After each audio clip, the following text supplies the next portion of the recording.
Welcome to Public Forum, a community outreach program produced by North Idaho College located on Lake Coeur d'Alene. Featuring guests from around the globe addressing a wide variety of subjects, Public Forum serves to educate and enlighten. Please join host and moderator, political scientist Tony Stewart, in welcoming today's guest. Our guest today is Dr. Nancy Isaacson. She was with us last week. We had a very, very informative discussion about organizations and their analysis and consulting with what they do. But she's here today representing someone who's very shy and does not make public appearances. And so, Dr. Isaacson, welcome to the program. I believe you're here to represent LaVeda Marie Tucker was her maiden name. Yes, her name is Lipschitz now. And she married a gentleman by the name of Mr. Chuck. Chuck. Yes, and it's Lipschitz. That's correct. And I believe she grew up in Arkansas, and I believe the town was Piggott, Arkansas. Piggott, Arkansas. Well, thank you for representing her. We know that she refuses to appear, but we should tell our audience that she is both a writer and an artist. Yes. And you've brought some of her writings and her artwork with I have. Well, thank you for representing her. Thank you. And my pleasure. as always, we're very pleased to have Janelle Burke, our panelist, who's an attorney in Idaho. And Janelle will start today's questioning. Wonderful. Well, it's an honor to have you here to represent LaVeda. And as I understand it, LaVeda is an artist and a writer, writing rather recently. Mm-hmm. Can you tell us a little bit about LaVeda's growing up, her home years? Well, I can tell you a little bit about it. As I'm reading her memoirs, I'm learning a little bit more about her. LaVeda was born in Piggott, Arkansas, which is in, if you think of the map of Arkansas, it's in the upper right-hand corner. It's real near the Mississippi River and the Boot Heel of Missouri. And I became fascinated with her because I grew up in the Boot Heel. And I'm about a year older than she is, so we grew up in some of the same times. Piggott, Arkansas is a little tiny town. It's very flat there. Used to grow a lot of cotton around it. And so LaVeda grew up, as I did, and many of us, in small Midwestern or Southern towns, and had that kind of experience. She had an older sister named Paris Ann and a younger sister named Lavonda. And I suppose that people who went to school with LaVeda never forgot her. Well, you know, I'm guessing they probably wouldn't, but I think maybe many of them might be surprised today if they learned that she had become a professional artist, which she did because she left Piggott after a short marriage to Chuck Lipschitz and ran away and never really went back. I want to get right into her work. I think now she lives in the state of Washington, is my understanding. I understand she lives in Moses Lake, yes. But again, it's very private, but you have access to her works, and therefore she often speaks through you, is my understanding. I've been known or described as channeling her, yes. Oh, I see. Yes. Well, then I want to get right into that. I want you to do some reading of her works. Oh, okay. If you would, and I understand when you do that you try to represent her even in her southern dialect and all of that. Well, that's easy for me to slip into because I come from that part of the world. Basically, LaVeda is writing her memoirs. She has titled her upcoming book, "My Personal Autobiographical Memoirs Written About My Life by Myself." Okay. And that's quite clear. That's what she's all about. She speaks in very clear language. That's what she's all about, Tony, just trying to make things clear again and again sometimes. And in her writing, she wants to make things beautiful, as she does in her art, because beauty is important to her. Well, if I might then read from a chapter, the chapter's called "Where I'm From," and it might give us perhaps some background. Surely. Okay, interrupt me if you want me to stop. Okay, thank you. I was born in the year 1950, exactly halfway through the 20th century.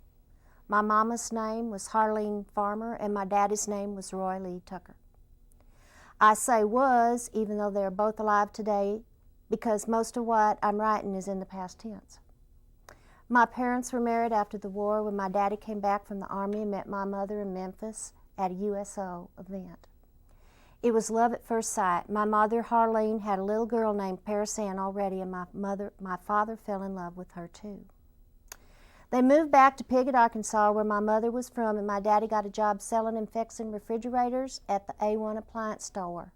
And of course, my mother became a housewife because that was what she was supposed to do with her life.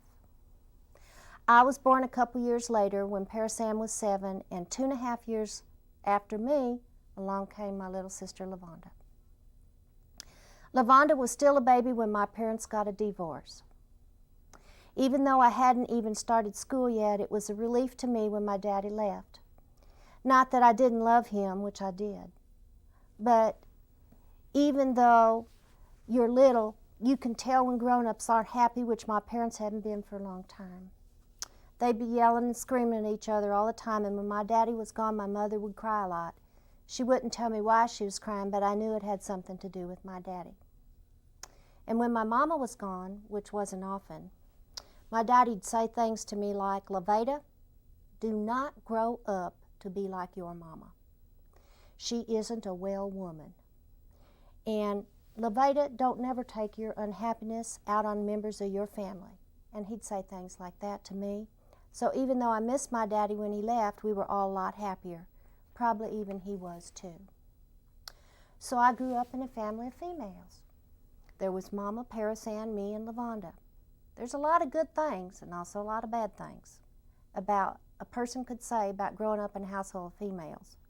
And I'm not going to go into it here.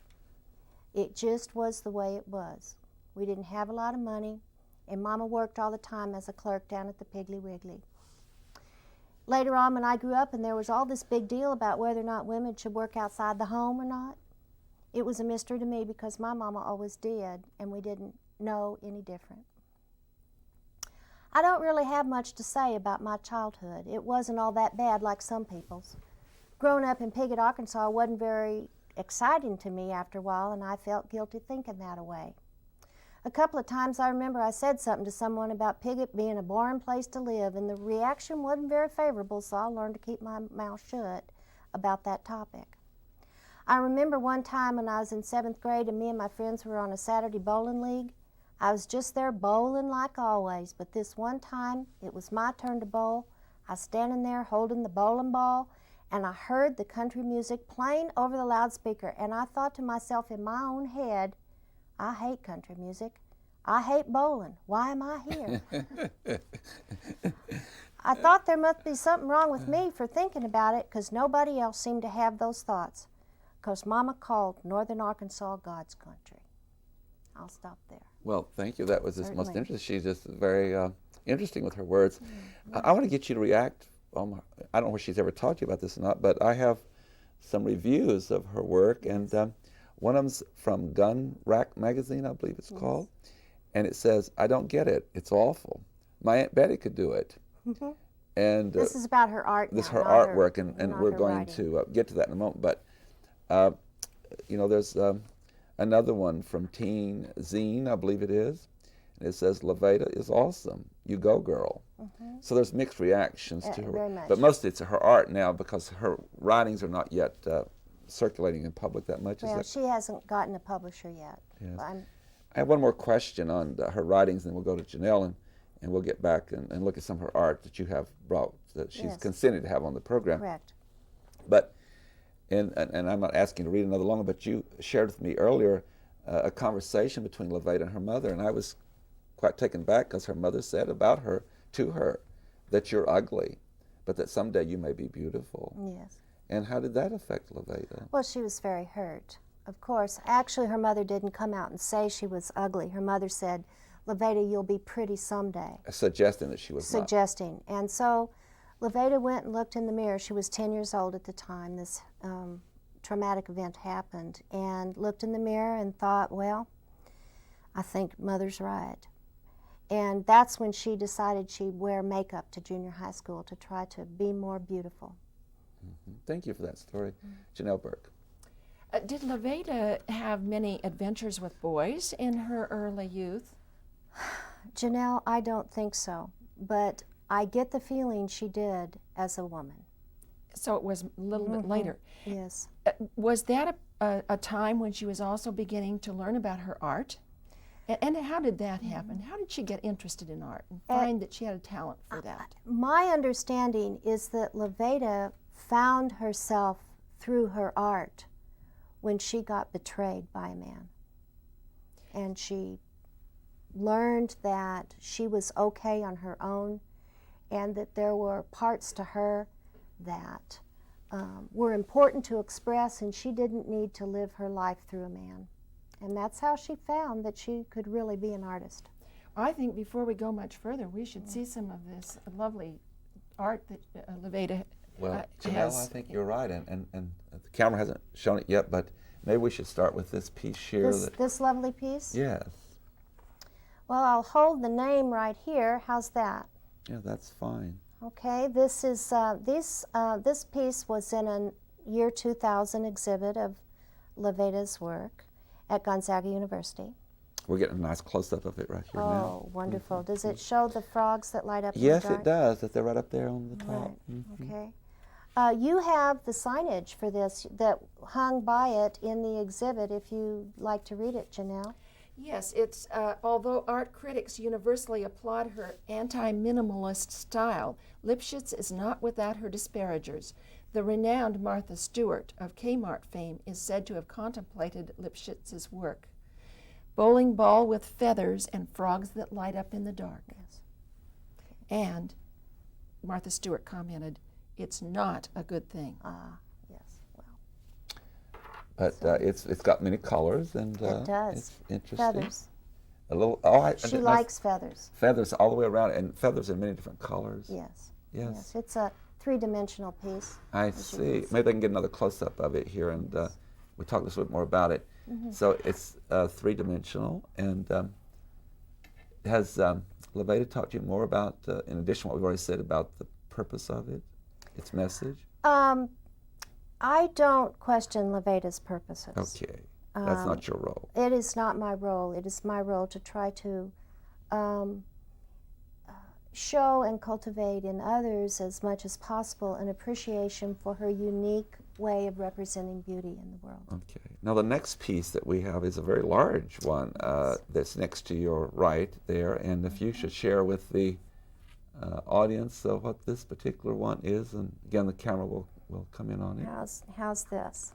Well, you have to hire. They're only getting a portion of. There you come. Okay. There you go, right there. All right. This is Mother Nature Dresses Up, or No Ficus Lycus. And it's, I believe, a representation of spring. There's a purple and pink necklace that sort of gets lost in the leaves here, and this is one of those dead animal things. But it's a lovely summer dress on this piece, and a crown on the head. And sunglasses. And sunglasses to keep out the sun. So this time of year, her shows are generally in the spring. This piece was a crowd-pleasing favorite. I see. In the 2000 show. Now, in the 2000 show, how many pieces were there approximately in the show? Oh my goodness! I think there were. Let's see. She's had 3 shows now, Okay. and the pieces keep getting more. Last year there would have been about 15 pieces. The year before that, maybe 8, and the year before that, probably 5. Now, I'm going to reach over and get another piece here that we're going to bring up on camera. This is an interesting piece, and you might describe what this is. Let's see. I think you all have the, here it is. This is called Paradigm Paradox, Still Life with Heavy Metals and Feathers. And this is from her oxymoronic period, where she's capturing the incongruous sophisticism of the hard and the soft, the flamboyant and the bucolic, the restrained and the unencumbered. Now, there are many, many colors. It's back on camera now, and I know there's again, she loves feathers, doesn't she? She has a thing for feathers, yes. And these leaves now, they're made out of some kind of tin, aren't they? Yes, they're metal. They're metal. And Still Life with Heavy Metal and Feathers. And that was in the show in 2000 yes, it was. also. Again, a very popular piece. Yes. Well, now then, what I'd like to have you to do is maybe pick another piece of her writings, because that's not gotten the same amount of publicity that her artwork has got. Well, quite a bit of her art has sold. I don't have all of her pieces. So some of them, you're not available to you anymore.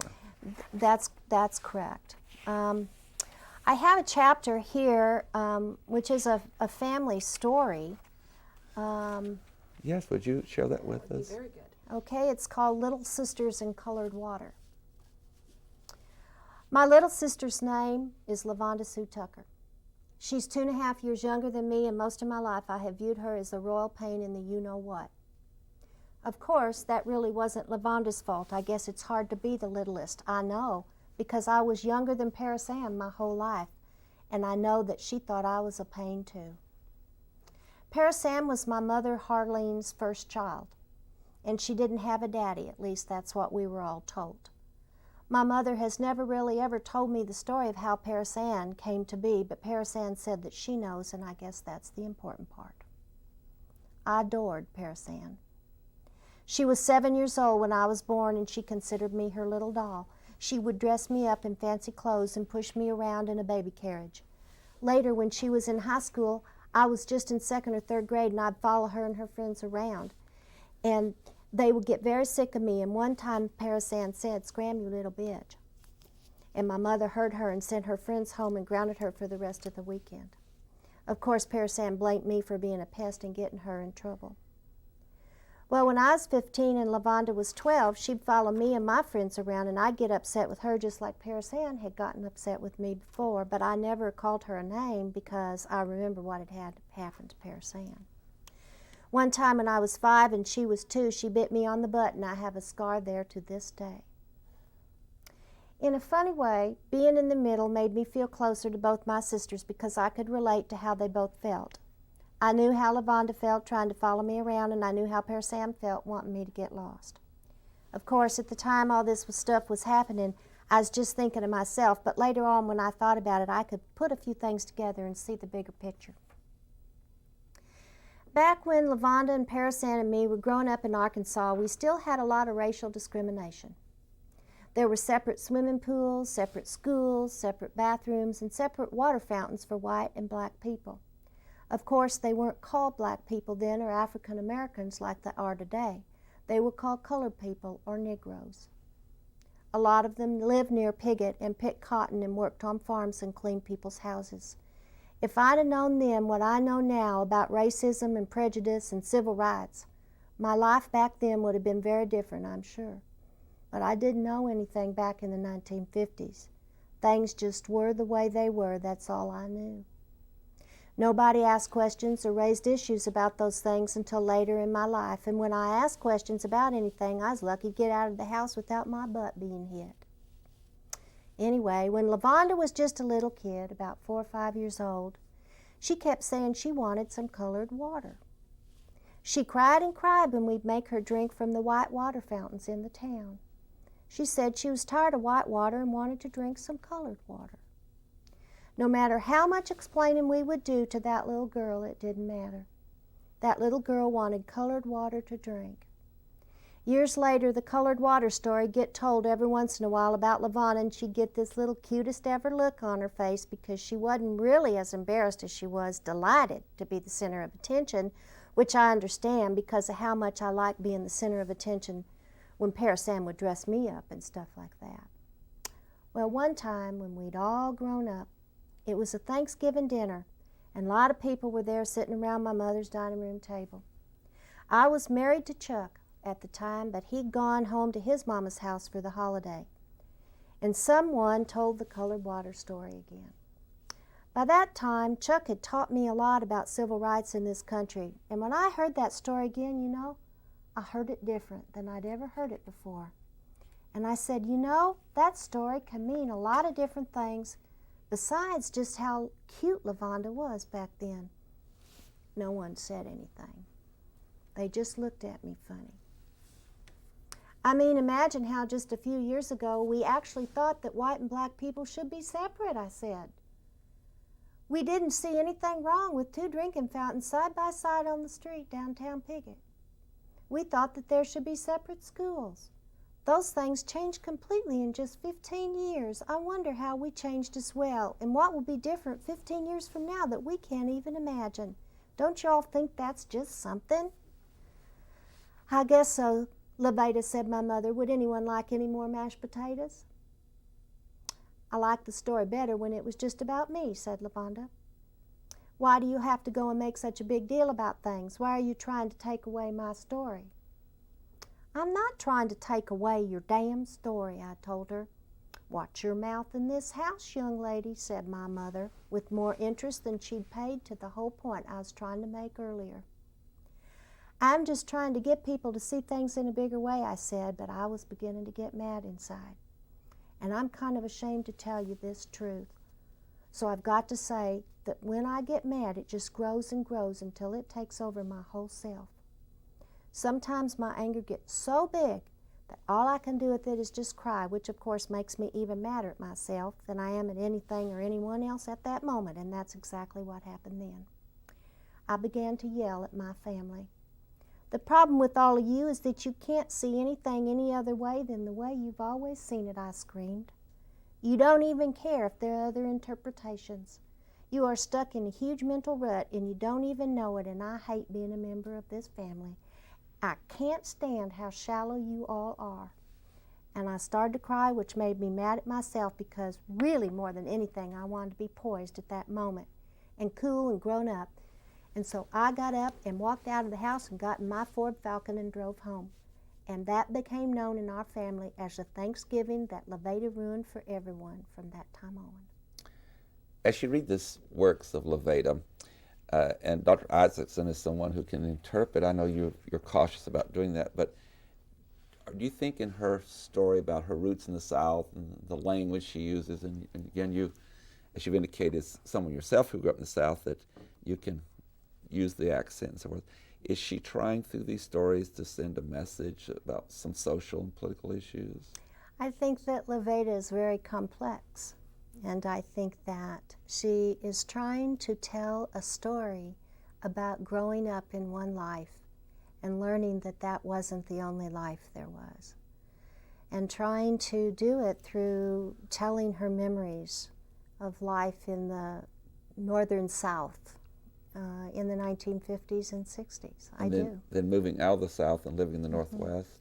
Well, she traveled around a lot, Tony. I'm not sure all the places she went, but she ended up in Washington State.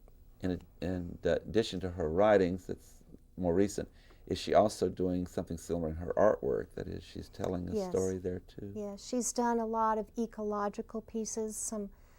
Her last show last year was called Liberation Technology, and it was about the role of technology in our lives. Okay, thank you. Janelle Burke. Are you still in contact with LaVeda? She controls that, yes. And what is her life like now? Does she still have problems? Are there still problems out there to be tackled?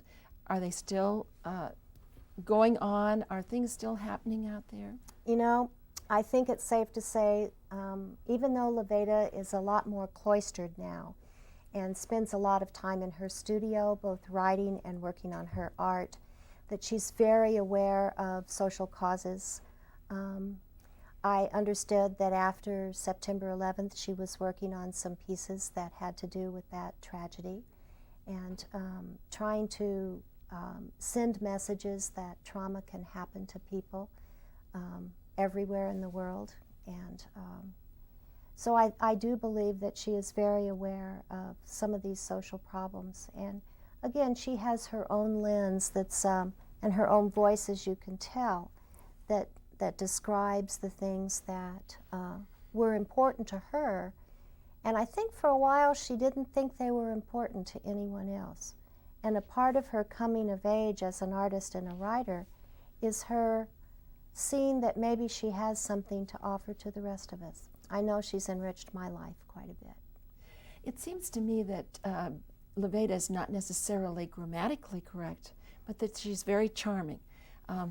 What about some of this grammatical, what about some of her spelling, perhaps? Well, I think it takes a little practice to read LaVeda's spelling because she does spell very phonetically.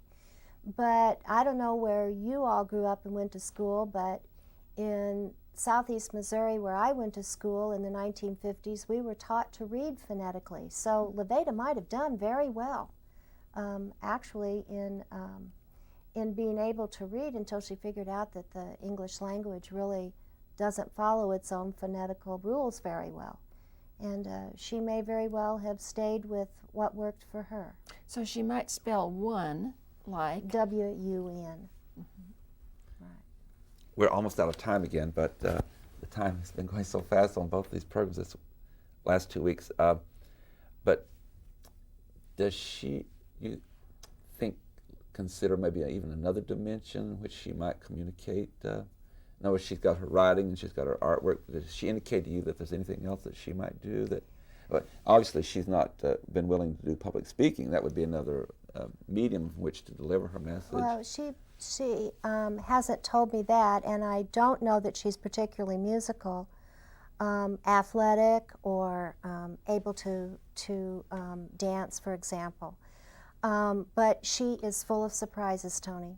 And as she continues to find herself, I think it's safe to say that there's no telling what she's capable. Because she started with the art, and now she's doing the writing. That's right. the progression, this process. Yes. How have you developed such a good relationship with her? I think that she felt that since I grew up close by, I could kind of understand some of her tastes and some of her feelings about some of her early experiences in a very interesting time in the southern part of this country. On that note, I have to bring the program to conclusion. On behalf Wonderful. of Janelle Burke and our staff, Dr. Nancy Isaacson, thank you for being here this week, representing the life of LaVeda, and both in her writings and in her art. I also thank you for being here last week as yourself discussing, instead of representing someone, Dr. Isaacson talking about organizational work. And I hope you'll come back and be with us again at some future date. And good luck to you at your work at Gonzaga University and in your consulting across the country.